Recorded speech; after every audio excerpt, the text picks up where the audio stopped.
నూట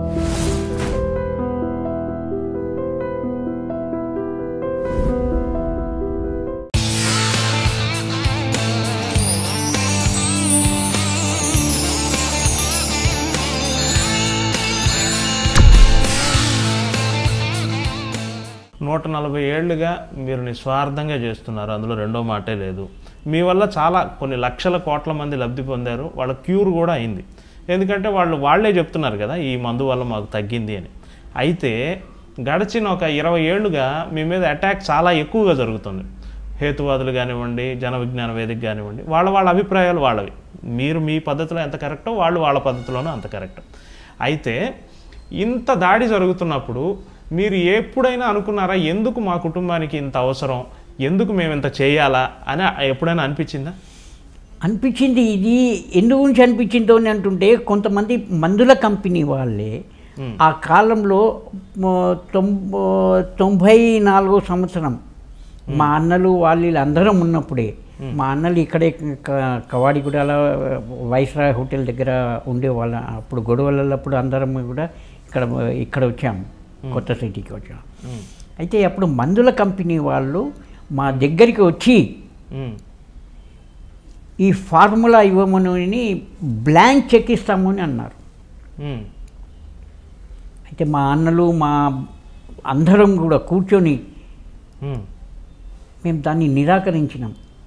మా ముత్తాత గారు, తాతగారు, నాన్నగారు దేన్ని ఆశించకుండా నిస్వార్థంగా మానవ సేవయే మాధవ సేవ అని చేసే ఉద్దేశంతో చేసినప్పుడు ఈ డబ్బుతోటి ఏంటి, మనిషికి ఏం కావాలి, ఉండడానికి ఇల్లు కావాలి, భోజనానికి ఇది ఉంది, అందరూ కూడా సంపాదిస్తున్నాం.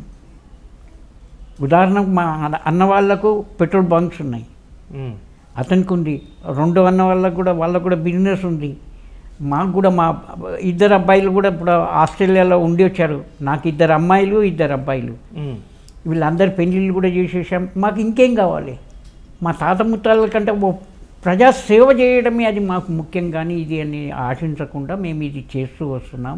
అందువల్ల వాళ్ళకు ఫార్మసిటీ వాళ్ళకు మేము లొంగకుండా మేము ఇది చేస్తే ఆ 2వ సంవత్సరము ఈ వేరే సంస్థల దగ్గరికి పోయి వాళ్ళు ఒక డూప్లికేట్ సర్టిఫికేట్ తీసుకొచ్చి కోర్టులో సబ్మిట్ చేయాలి, కేసులు అవి జరగడానికి డూప్లికేట్ అయినప్పుడు నేను అడిగానప్పుడు మీరు ప్రసాదం ఎక్కడి నుండి తీసుకెళ్ళి దీన్ని టెస్ట్ పంపించారు.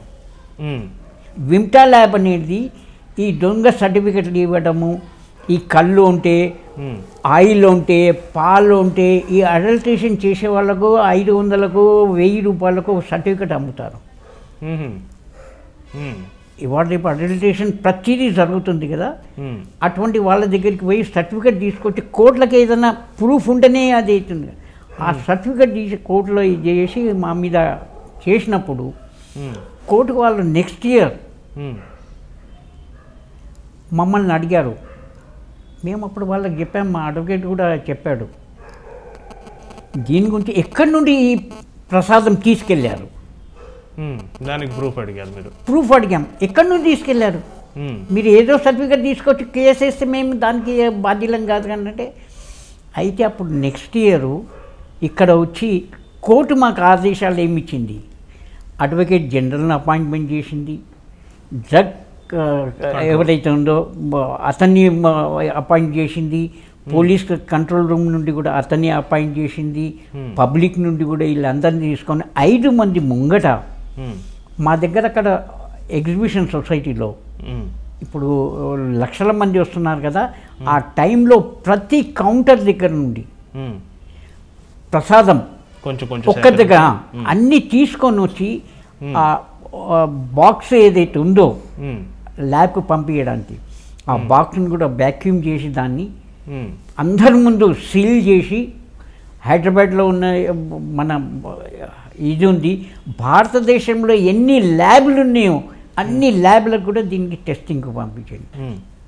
అయితే భారతదేశంలో ఉన్న ల్యాబ్లన్నిటిల్లా కలకత్తా, ఢిల్లీ, మైసూర్, మన హైదరాబాద్లో ల్యాబ్లోంటి చాలా పెద్ద పెద్ద ల్యాబ్లు ప్రభుత్వం పెట్టిన ల్యాబ్లు అవి అందులో ఇటువంటి హానికరం చేసే పదార్థాలు దాంట్లో ఏమని పెట్టారు, దీంట్లో స్టెరాయిడ్ ఉంది, హెవీ మెటల్స్ ఉంది, పాదరసం ఉంది, ఇవన్నీ దాని సర్టిఫికెట్ తీసుకొచ్చారు. అయితే వాళ్ళందరూ ఇటువంటి హానిగా చేసేటివి ఏవి లేదు, ఇవి ప్రకృతి సిద్ధమైన మన వాయువులో ఏదైతే ఉందో మనం పీల్చే వాయువు, నీళ్ళల్లో ప్రతి దాంట్లో ప్రకృతి సిద్ధమైన ఇవన్నీ ఉన్నాయి. దీనికి ఇవి న్యాచురల్ వచ్చిన అవే కానీ దీనికి హానికరం చేసేటి ఏవి లేకుండా.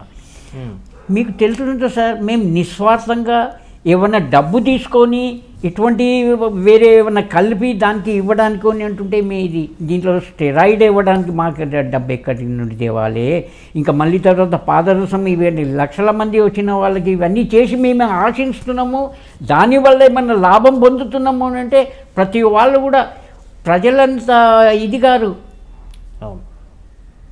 వీళ్ళు జన విజ్ఞాన అనుకుంటారు కానీ జన అజ్ఞానులు, వాళ్ళకు తెలియకుండొచ్చు కానీ ఇటువంటి సంగతులు ప్రజలు చాలా తెలివైన వాళ్ళు. ఇప్పుడు ఎంతోమంది ఎవరైనా కూడా, ఏ డాక్టర్ అయినా అని ఎవరైనా అని కూడా, ఏ జ్యువెలర్స్ అయినా అని ఎవరైనా అని కూడా 1 సంవత్సరం వాళ్ళని చేస్తారు, 2 సంవత్సరాలు కొన్ని దినాలు నడుస్తుంది. మా తరాల నుండి వస్తుంది, తరతరాల నుండి ఇది 4వ జనరేషన్ మాది, 4th జనరేషన్ నుండి కూడా మేము ఇస్తున్నాం నిస్వార్థంగా. మా నాన్నగారు అప్పటి పీరియడ్లో రజాకార్ పీరియడ్లో ఇచ్చినప్పుడు కూడా అన్నారు మా వాళ్ళందరు కుటుంబీకులు ఏమని, మనం ఇక్కడ ఉంటే వీళ్ళు చంపేశారంటే. మా నాన్నగారు వర్డ్స్ ఏంటివంటే, అప్పుడు నిజాం వర్డ్స్ కూడా ఇదే ఉండే. అప్పుడు మన స్వాతంత్రం అంతా వచ్చింది భారతదేశం అంతా, కానీ మన హైదరాబాద్ రాకుండిండే.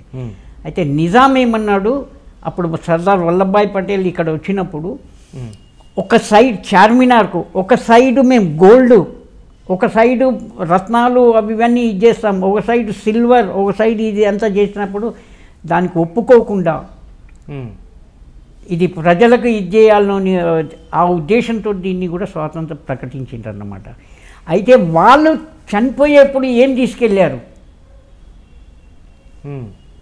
మా నాన్నగారు వర్డ్స్ ఏంటి, వాళ్ళు చనిపోయేటప్పుడు ఏం తీసుకెళ్ళారు, ఒక ప్రజాసేవని చేయాలని ఆ ఉద్దేశంతో మేము నిస్వార్థంగా మాకు వచ్చిన దాంట్లో, మా 5 అన్నదమ్ములు సంపాదించే దాంట్లో, మాకు అన్ని ప్రాపర్టీస్ ఉన్న దాంట్లోకి వెళ్ళి కూడా మేము ఇవన్నీ నిస్వార్థంగా చేస్తాం. మా నాయనగారి పీరియడ్లో, శంకర్ గౌడ్ పీరియడ్లోని ఇవన్నీ కూడా ఇది ఉంటాయి. నాది వైన్ షాప్ ఉంది, నాది పుత్లిబోలిలో 1967-68లో దాన్ని మూసేసి కూడా నేను బాంబే కూడా అక్కడ మేము నీరా అది చేశాను. అక్కడ 3 సంవత్సరాల నుండి నీరా ఇవన్నీ కూడా చేశాను. ఇవన్నీ చేసుకుంటూ ప్రతి వారికి ప్రతి పనులు ప్రతి అవి చేసుకుంటానికి సంపాదించడానికి స్తోమత ఉంది. అందువల్ల కూడా మేము నిస్వార్థంగా నేను చేసుకుంటూ ఎవరికి ఆశించకుండా ఏ ఫార్మాలిటీలతో లొంగకుండా ఇవన్నీ రావడం వల్ల ఎన్నో అపోహలు చేసేవాళ్ళు చేస్తున్నారు, వచ్చేవాళ్ళు వస్తున్నారు, తీసుకుంటున్నారు. నేను ఇప్పటివరకు కూడా సూర్యచంద్రాలు ఉన్నంత వరకు కూడా ప్రజలు వచ్చేంత వరకు కూడా మేము ఇస్తాము అని కూడా మా పిల్లలు కూడా అదే ఉద్దేశంతో ఉన్నారు. చాలా గొప్ప విషయం, మీ పట్టుదలను మెచ్చుకోవాలి. నేను ముందుగానే చెప్పాను, హైదరాబాద్కున్న ప్రత్యేకతల్లో మీది ఒక ప్రత్యేకతని. అది వాదనలు విభిన్నం ఉండొచ్చు, మీ వాదన ఎదుటి వాదన రకరకాలుగా ఉండొచ్చు. ఏదేమైనా హైదరాబాద్ సంస్కృతిలో మీరు ఒక భాగం. హైదరాబాద్ పేరు ప్రతిష్టలు తీసుకురావడానికి మీ కుటుంబం చాలా పాటుపడింది.